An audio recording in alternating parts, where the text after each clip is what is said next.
Guys ఈరోజు మనము అల్లు అర్జున్ నటించిన మొదటి సినిమా గురించి మాట్లాడుకుందాం. అందరూ డాడీ సినిమా అనుకుంటారు గానీ, ఆ సినిమా కాదు. అందుకే వీడియో ఎండ్ వరకైతే చూడండి. చాలా ఇంట్రెస్టింగ్‌గా అయితే ఉంటుంది.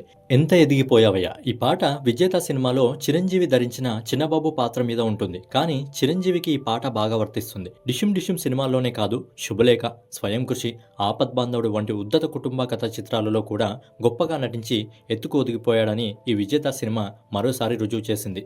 1985 అక్టోబర్‌లో వచ్చిన ఈ సినిమా 1981లో బెంగాలీలో వచ్చిన 'సాహిబ్' సినిమాకు రీమేక్. ఈ సినిమాకు ఏ పేరైతే బాగుంటుందని జ్యోతి చిత్ర మ్యాగజైన్‌లో పాఠకుల అభిప్రాయ సేకరణ చేశారు. ఈ 'విజేత' అనే పేరుని సెలెక్ట్ చేసుకున్నారు. ఈ పేరుని సజెస్ట్ చేసిన నిడదవోలు వాస్తవ్యురాలు బత్తుల నాగమణి, మంగళగిరి వాస్తవ్యులు ఉడుతా రాధాకృష్ణమూర్తి పేర్లను టైటిల్స్‌గా కూడా వేశారు. గీతా ఆర్ట్స్ బ్యానర్‌పై అల్లు అరవింద్ నిర్మించిన ఈ సినిమాలో అల్లు అర్జున్ 3-4 ఏళ్ల వయసులో నటించాడు. బాలనటుడిగా అర్జున్‌కి ఇది మొదటి సినిమా. అల్లు రామలింగయ్య కూడా నటించాడు. వారి కుటుంబ కథా చిత్రం ఇది. సినిమా కథ గురించి మనం ఒకసారి మాట్లాడుకున్నట్టయితే, సాధారణంగా ఫుట్బాల్లో ఆట రాని వాడిని గోల్ కీపర్ గా పెట్టుకుంటారు. భావం ఏంటంటే ఊరికే నిలబడటమే అతని పని అని అనుకుంటారు. కానీ ఆటని గెలిపించేది చాలాసార్లు గోల్ కీపరే.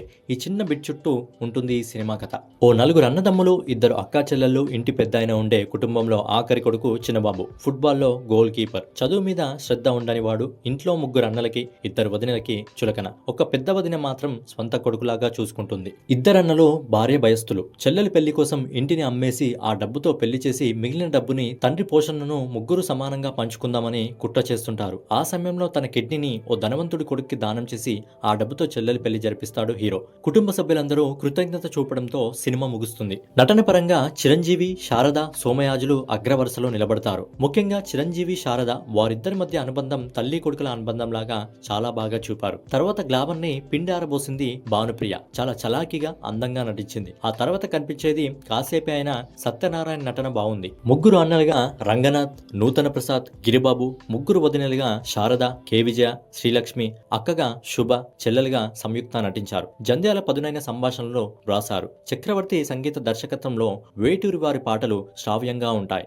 సినిమా ఐకానిక్ సాంగ్ 'ఎంత ఎదిగిపోయావయ్యా'. మిగిలిన పాటలన్నీ చిరంజీవి, భానుప్రియల మీద డ్యూయట్లు. 'నా మీద నీ గాలి సలసలా సోకిందమ్మ' పాట ఈ రోజు చూసిన చిరంజీవి ఫ్యాన్స్ కు భలే కిక్కు. అప్పట్లో భానుప్రియ ఓ మెరుపు తీగ. చిరంజీవి మూమెంట్స్ కు తగిన జోడి. ఖైదీ తరహా నృత్య రీతులతో కంపోజ్ చేసిన 'నా మీద' అనే ఈ పాటలో అసలు మేల్ వాయిస్ ఉండదు, ఓన్లీ జానకి వాయిస్. 'చిక్కు చిక్కు చిన్నదానికి', 6 o'clock పాటలు చిరంజీవి మోడల్ డ్యూయెట్లు. 'జీవితమే ఒక పయనం, యవ్వనమే ఒక పవనం' పాట చిత్రీకరణ బస్ డ్రైవర్, కండక్టర్లుగా వినూత్నంగా, వెరైటీగా ఉంటుంది. పాటలన్నీ సుబ్రహ్మణ్యం, సుశీలమ్మ, జానకమ్మలు పాడారు. చక్రవర్తి బ్యాక్గ్రౌండ్ మ్యూజిక్ చాలా బాగా ఉంటుంది. నిజానికి ఈ సినిమాలో పాటలే హైలైట్ అనుకోవాలి. భానుప్రియ, చిరంజీవిల కెమిస్ట్రీ అదుర్స్. ఉత్తమ నటుడు ఫిలింఫేర్ అవార్డుని కూడా చిరంజీవికి తెచ్చింది ఈ సినిమా. 25 కేంద్రాలలో 100 రోజులు ఆడిన ఈ సినిమా కోదండరామిరెడ్డి, చిరంజీవిలది సక్సెస్ కాంబినేషన్ అని మరోసారి రుజువు చేసింది. ప్రతి సీన్ని ప్రేక్షకుడు మర్చిపోలేని విధంగా తీర్చిదిద్దిన కోదండరామిరెడ్డి గారికి నా హ్యాట్స్ అప్. తరచూ టీవీలో వస్తూ ఉండే ఈ సినిమాని నేను ఎన్నిసార్లు చూసానో నాకే తెలీదు. టీవీలో వచ్చిన ప్రతిసారి కాసేపైనా చూస్తూ ఉంటా. నాకు బాగా నచ్చిన సినిమా. చక్కని కుటుంబ కథా చిత్రం, చిరంజీవి చిత్రం.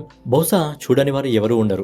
అల్లు అర్జున్ మొదటి సినిమా, చిరంజీవి గారికి ఫిలింఫేర్ అవార్డుని తెచ్చిపెట్టిన 'విజేత' సినిమా మీలో ఎంతమంది చూశారనేది మీ అభిప్రాయాన్ని కామెంట్ రూపంలో షేర్ చేయండి. అలనాటి పాత జ్ఞాపకాలని, ఈ మధుర జ్ఞాపకాలని మా వాల్ పోస్టర్ ఛానల్ ద్వారా మీ ముందుకు తీసుకొస్తున్న ఈ ప్రయత్నం మీకు నచ్చుంటే మన వాల్ పోస్టర్ ఛానల్ని సబ్స్క్రైబ్ చేసుకొని బెల్ ఐకాన్ అయితే ఆన్లో పెట్టండి.